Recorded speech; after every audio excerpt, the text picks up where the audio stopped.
I think it was a rather unusual process, the translation of Funeral for a Dog into English, because I really got in close contact with the translator, which is not always happening when you work. You know, sometimes the writer is dead, sometimes the translator doesn't want to communicate, but we closely worked on this book.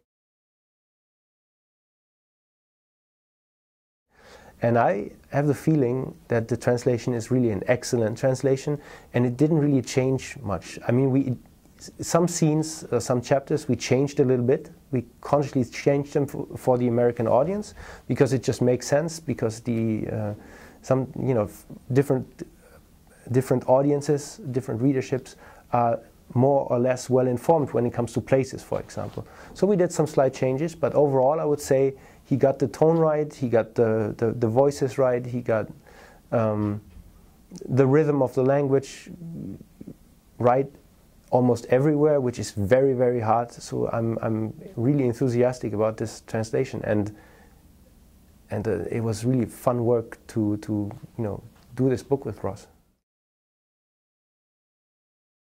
It must have been an interesting process too, because you, apart from being a writer, are also a translator of mostly poetry from American into German. So I don't know if you want to talk a little about how the process was translating or having Ross translate Funeral for a Dog into English, but you obviously not just having an author's eye or mind, but also a translator's mind that you brought to that process too. What I found really, really striking was that, you know, I considered myself a translator before I met Ross, and after that I realized I wasn't a translator before I met Ross, because I saw with him, I saw a real translator at work, because he was, as I said, he's very meticulous, very detail-oriented, and his thoughts are very complex when he translates. You know, I think he really captured the tone. He really captured the atmosphere and the language and the rhythm of the language,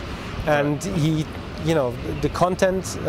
Of course, he did that, but you know, in many ways, the translation is, you know, as good as the book, maybe even better in places.